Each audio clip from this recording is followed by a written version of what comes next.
Queridos, Deus abençoe abundantemente pastor Marcos Pereira, pastor Marquinhos. Deus abençoe abundantemente o apóstolo Uriel de Jesus, santo servo do Altíssimo, que por exigências ministeriais cumpre hoje o seu papel, o seu dever apostólico, lá na Flórida, especificamente, ali onde está reunida a Igreja de Jesus Cristo, pastoreada pelo pastor Francisco. Deus abençoe a todos os santos, a liderança, os liderados, e que Deus multiplique os santos aqui na América, pelo menos 1000 vezes mais. Eu glorifico a Jesus Cristo por a vida dos meus amigos, pastor Marcelo Dias e Fabiana. Deus abençoe abundantemente. E que bom, eu gosto muito de vê-los louvar. Ouviria um pouco mais. E dispensa comentário a Eri, um grande amigo, e todos os demais irmãos. Deixo os comentários extra para uma outra ocasião. Estão todos eles a partir de agora dispensados. E os convido para a leitura bíblica, Palavra do Bom Deus. Estamos sendo transmitidos via internet? Então, aos nossos irmãos que estão através da internet, fizeram da sua casa, da sua sala ou até do seu carro, usaram o seu aparelho de telefone para fazer da localidade que você está uma extensão deste culto. Não tenha dúvida de que a bênção de Deus vai lhe alcançar aí. Amém, queridos? Abram a Bíblia comigo no Evangelho segundo escrever a São Mateus, capítulo de número 13 e versículo de número 3. Evangelho segundo escrever a São Mateus, capítulo 13, versículo de número 3. O primeiro crente que encontrar esse texto vai ganhar uma casa toda mobiliada, com 2 carros na garagem, sem problema de IPTU. Alguém já encontrou? Quem encontrou, levante a mão para mim saber. Graças a Deus que eu fui prudente, né? Não disse que vou te dar, disse que você vai ganhar, né? Então tome posse. Eu farei uma leitura um tanto longa, não é muito meu hábito e costume quando vou ministrar, ler uma leitura um tanto extensa. Todavia, hoje quero ler esse texto bíblico. Versículo 3 até o versículo de número 9 será a leitura que farei. Diz assim: Evangelho segundo escreveu São Mateus, capítulo 13, versículo 3 até o versículo 9. Diz assim: E falou-lhe muitas coisas por parábolas, dizendo: Eis que o semeador saiu a semear. E quando semeava, uma parte da semente caiu à beira do caminho, vieram as aves e comeram. Outra parte caiu em lugares pedregosos, onde não havia muita terra. Logo nasceu, porque não tinha terra profunda, mas saindo o sol, queimou-se, e por não ter raiz, secou-se. Outra caiu entre espinhos, e os espinhos cresceram e a sufocaram. Mas outras caiu em boa terra, e dava fruto, um a 100, outro a 70, e outro a 30 por um. Quem tem ouvido, ouça. Amém. Levante vossa mão direita ao céu, por gentileza. Olhos abertos ou fechados, tanto faz. O que importa é vossa comunhão com Deus. Repita essa devocional comigo e digam: Senhor Jesus. Aumente o timbre da voz e diga um pouquinho mais forte. Diga: Senhor Jesus, a partir de agora, eu te peço, continua falando. Diga: é tão bom ouvir a tua voz. Diga: a tua voz supre as minhas necessidades. Por isso eu te peço, continua falando. Tome assento dando glória a Deus. Olhe para mim, queridos, antes que eu comece a ministrar a santa palavra de Deus, se for possível, é claro, coloque a mão ao ombro da pessoa que está ao seu lado, se você puder. E se for possível, dê uma sacudida nele ou nela até todos os dentes da boca ficarem mole. Aproveite que você chamou a atenção dele ou dela de alguma maneira e diga para ele ou para ela desta forma, diga esta frase, diga: antes que esse culto acabe, milagre vai criar perna e vai invadir as portas da minha casa.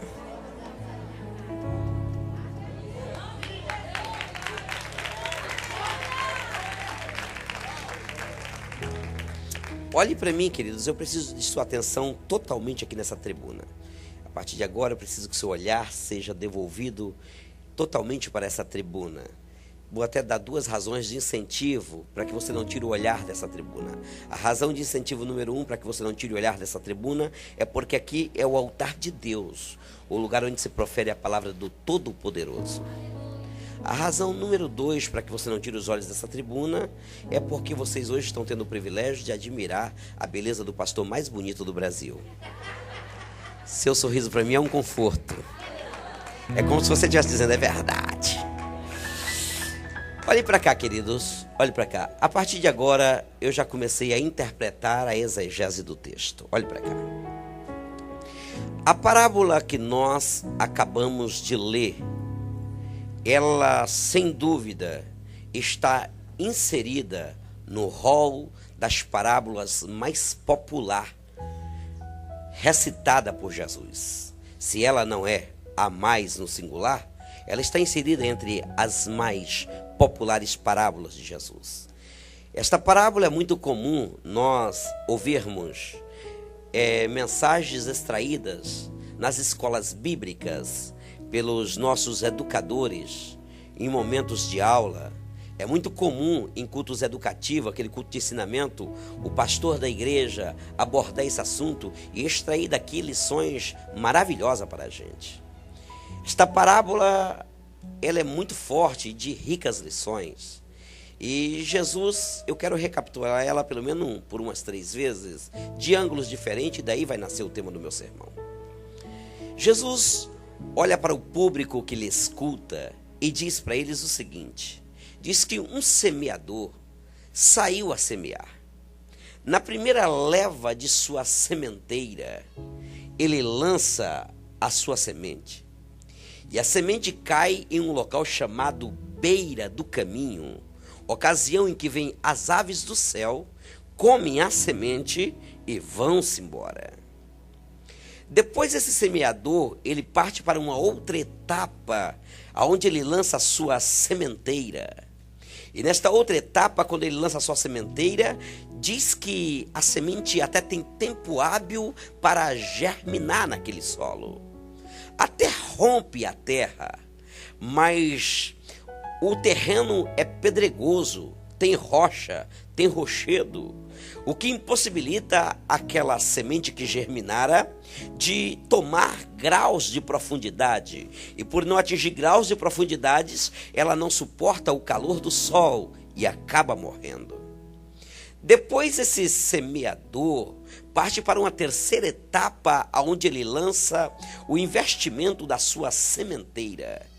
E por sua ocasião, nessa terceira etapa, a sua sementeira cai numa terra até onde ela também tem tempo para germinar, rompe a terra, lança a raiz para baixo, mas naquele solo ela tem um concorrente na terra, e o concorrente dela é espinheiro. E os espinheiros exigiram mais água do que ela, e exigindo mais água do que ela, acaba deixando ela sem água, o que ela acaba não resistindo pela ausência da água e acaba morrendo sufocada. Por fim, esse semeador chega num lugar em que a Bíblia chama de boa terra, e a recitação da parábola, descrita pelo evangelista em pauta aqui, que é Mateus, ele chega numa boa terra. Olhe para mim, queridos. Este semeador, ele é nada mais, nada menos do que um investidor. E se eu focalizá-lo como um investidor, ele vai começar me dando um banho de lições. E a primeira lição que ele me dá é que não existe investimento sem risco. Todo investimento tem grandes graus de risco. E quando ele chega, vou recapitular a parábola novamente, já focando agora no ângulo de investidor, o semeador. Este investidor parte para a primeira etapa do seu investimento. E na primeira etapa do seu investimento, ele lança o seu investimento numa terra chamada, que eu a chamo de terra perigosa. Por quê, pastor Gilberto? Porque a terra é beira de caminho. E beira de caminho é terra de ninguém, manda quem tiver no solo. E quando ele lança o seu investimento na beira do caminho, vêm as aves do céu que chegam e comem o investimento daquele investidor e eles vão embora. Aquelas aves são nada mais, nada menos do que roubadores de investimento, ladrões de investimento. Aquele investidor, quando olhou para o seu investimento e viu que seu investimento virou nada, virou farelo, virou pó, ele tem uma força descomunal dentro dele, porque ele consegue levantar a cabeça, consegue sacudir a poeira, consegue enxugar o suor do rosto, focalizar o horizonte, e como quem diz para ele mesmo, é como quem estivesse dizendo: eu sou um investidor, e investidor que se preza não desiste só porque uma coisa não deu certo. Ele chega na segunda etapa, segunda terra, segundo local, e ele lança o seu investimento novamente. E quando ele lança o seu investimento, a semente que é o seu investimento tem o tempo hábil exigido pela botânica para ela poder germinar. E quando germina, ela rompe a terra. Mas quando vai lançar raiz para baixo, é impedida pelos perigos invisíveis que estão escondidos pela camada fina daquele solo que tem um pouco de terra. Porque embaixo daquele solo tem rochedo, tem rocha. E por ela não poder lançar raiz para baixo, o investimento do investidor que rompeu a terra tem que enfrentar o sol. E quando ela enfrenta o sol, ela sofre dois efeitos colaterais. Primeiro, queima. Depois, seca. Consequentemente, morre.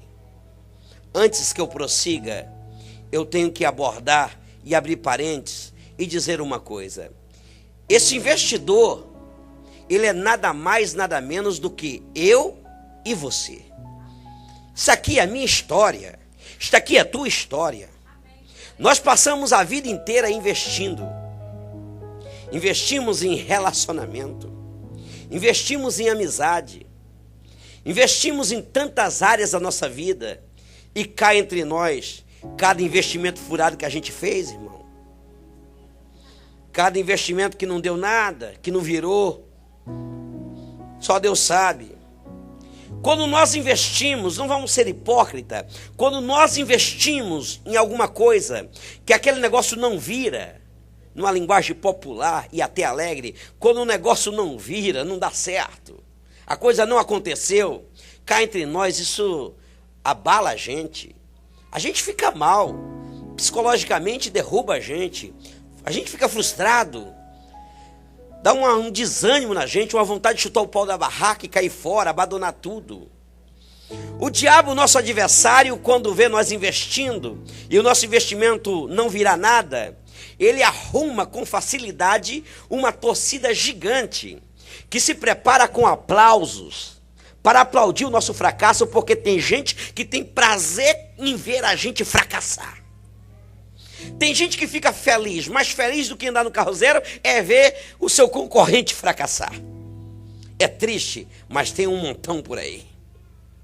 O certo é que o diabo fica todo feliz e prepara uma multidão que se voluntariamente, sob o seu comando, aceita o convite e se prepara para aplaudir o nosso fracasso. Mas quando eles vão aplaudir o nosso fracasso, dentro de nós, como esse investidor, a gente recebemos uma força interior, gerada pelo Espírito Santo de Deus. Aleluia, aleluia, aleluia, aleluia. Olhe para mim. A gente recebe uma força interior dentro de nós, e quando eles pensam que a gente não vai mais prosseguir, quando eles pensam que nós vamos retroceder, quando eles pensam que nós vamos desistir, a gente recebe uma força que sabe lá da onde. A gente sabe, mas na expressão forte, sabe lá da onde, eles não entendem. a gente levanta a cabeça, sacode a poeira, enxuga o suor do rosto, porque todo investimento faz a gente suar. Miramos o horizonte e é como se nós estivéssemos dizendo para nós mesmos: não deu certo dessa vez, mas eu vou tentar mais uma vez. Aleluia. Nós somos igual um pugilista dentro de um ringue, quando ele é nocauteado, que vai à lona, e que o juiz da luta conta até 10 para decretar que ele já perdeu, que acabou. Aí começa 1, 2, 3, 4 e vai. Antes de chegar no número 10, sabe lá da onde a gente arruma força? Quando eles pensam que a gente não vai mais,